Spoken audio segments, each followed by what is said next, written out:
On aime tous cette odeur chaude et réconfortante qui sort d'un sol fraîchement mouillé par la pluie. On appelle ça le pétrichor. Mais vous êtes-vous déjà demandé d'où venait cette odeur? La pluie, c'est de l'eau, c'est inodore. Alors, c'est quoi cette molécule que je sens? Le coupable, c'est des bactéries dans le sol. Plus spécifiquement, les spores de ces bactéries qui vont produire des molécules odorantes de géosmine. Quand il pleut, les gouttes font vibrer le sol et propulsent les spores en l'air. L'odeur que vous sentez, c'est en fait un signal chimique pour attirer des petits insectes afin qu'ils mangent les spores et les essaiment ailleurs. C'est comme des abeilles et du pollen, mais en moins glamour. Ce qui est drôle, c'est que la géosmine, l'odeur du pétrichor, c'est ce qui donne l'odeur de la betterave. Et ce qui est encore plus drôle, c'est que cette odeur est reproductible chimiquement. Ce qui fait que vous pouvez acheter un parfum de Route Nationale 66 après l'orage, ouais, c'est vraiment en vente. Si l'exemple du pétrichor vous a plu, voici 6 autres odeurs que vous pensez connaître, mais en fait pas du tout. L'odeur du métal n'existe pas.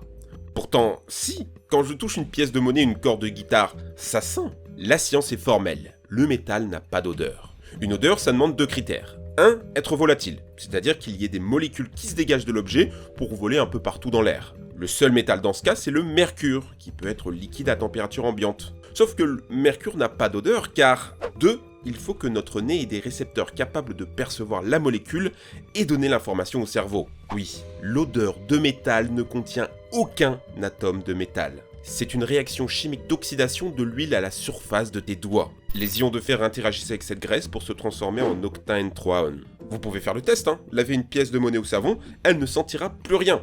Malaxez la pièce entre vos doigts quelques minutes et l'odeur surgira. C'est 100% une odeur produite par votre corps. Cette molécule, c'est aussi celle qui donne l'odeur de certains champignons. Ressentez vos doigts et imaginez maintenant avoir fait une cueillette dans la nature. Vous allez voir, votre cerveau va passer de l'odeur métallique à quelque chose de terreux et champignonesque.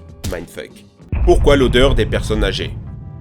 Kareishu. Au Japon, c'est comme ça qu'on appelle l'odeur si particulière des anciens. Elle n'est pas désagréable, mais l'industrie cosmétique a tenté d'en faire un complexe. Du coup, au Japon, il existe des déodorants pour vieux. On a longtemps pensé que c'était à cause des médicaments, d'un manque d'hygiène ou de la déshydratation. D'autres pensaient que c'était un mécanisme de sélection naturelle, une odeur qu'on sécrète pour prévenir que nous ne sommes plus sexuellement disponibles. La vérité, c'est qu'il s'agit simplement d'une réaction chimique produisant une molécule, le dononénal. À partir de 40 ans, 2 choses vont changer dans ton corps. Le type de graisse à la surface de ta peau, notamment plus d'oméga 7, et aussi la baisse en production d'antioxydants. Résultat, les oméga 7 s'oxydent plus facilement et produisent le dononénal. L'odeur de cette molécule est dite grasse et proche du concombre. Si ça vous dégoûte, dites-vous juste que c'est un composant essentiel du goût de la bière. Vos papis et mamies ont donc une délicieuse odeur de taverne et de fête. À boire avec modération.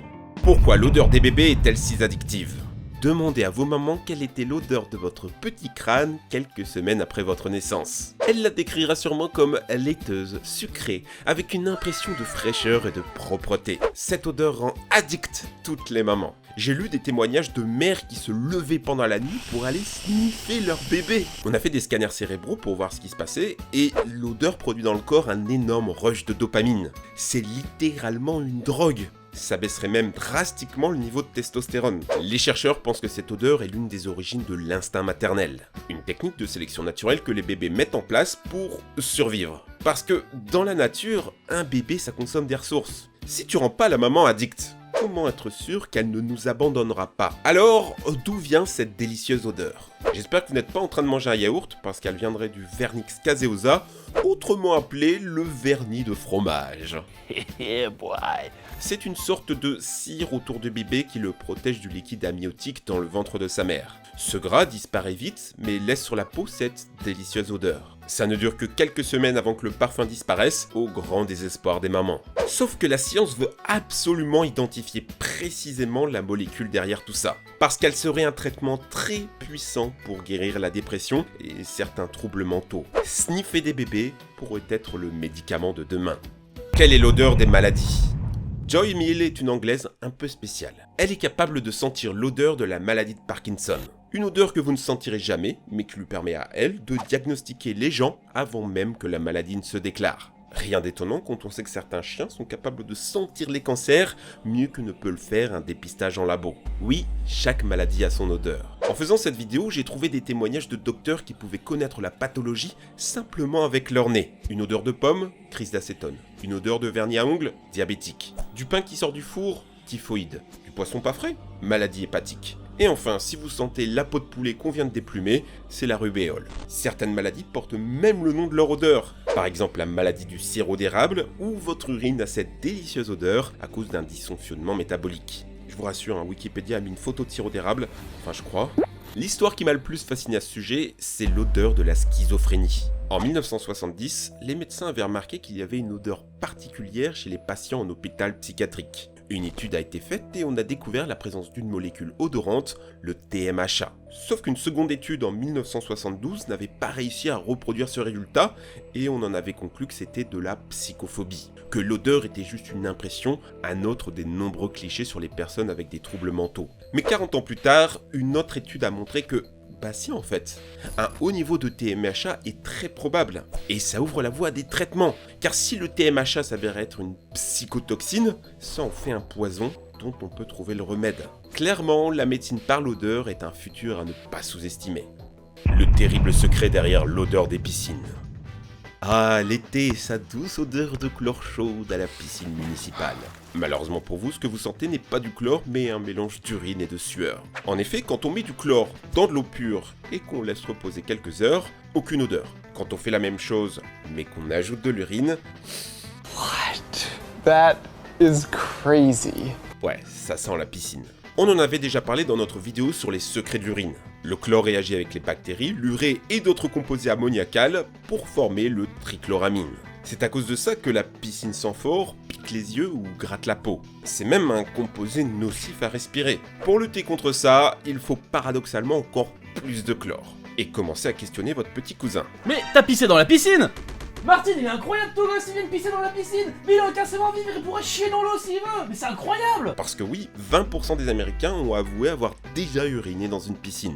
Après analyse des eaux dans les piscines municipales françaises, on a observé une moyenne de 76 litres d'urine par bassin. Et malheureusement, l'idée que l'eau change de couleur au contact de l'urine est un mythe. Terrible est donc la vérité derrière cette odeur de vacances. Et si les mauvaises odeurs n'étaient pas si mauvaises ? Comme on l'a vu dans cette vidéo, les odeurs ne viennent pas toujours de ce que l'on croit. Sentir une mauvaise odeur n'est pas nécessairement sentir quelque chose de nocif ou dangereux. Par exemple, le parmesan. C'est délicieux sur une pizza. Eh bien sachez-le, chimiquement, ça a la même odeur que le vomi.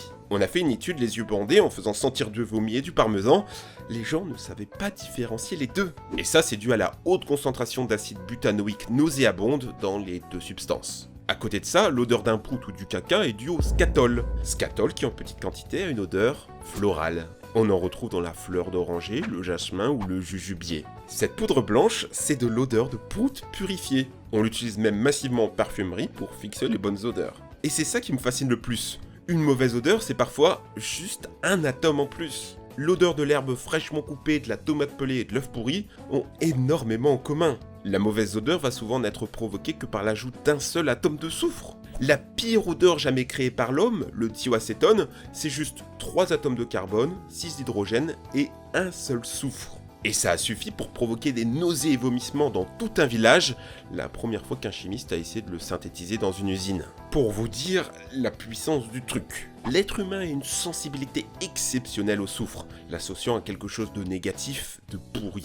Étonnant quand on sait que cet élément dans sa forme pure et sans odeur est composant essentiel de la vie. Une autre chose étrange avec les odeurs, c'est que des molécules très différentes peuvent sentir la même chose. L'arsenic a une odeur d'amande. Les pastilles de vitamine C ont l'odeur de l'eau de cuisson des hot dogs. Les pattes de chien sentent la chips de maïs. Et l'urine du loup à crinière a une forte odeur de bœuf. Tellement que les policiers sont souvent appelés dans les eaux qui possèdent cet animal.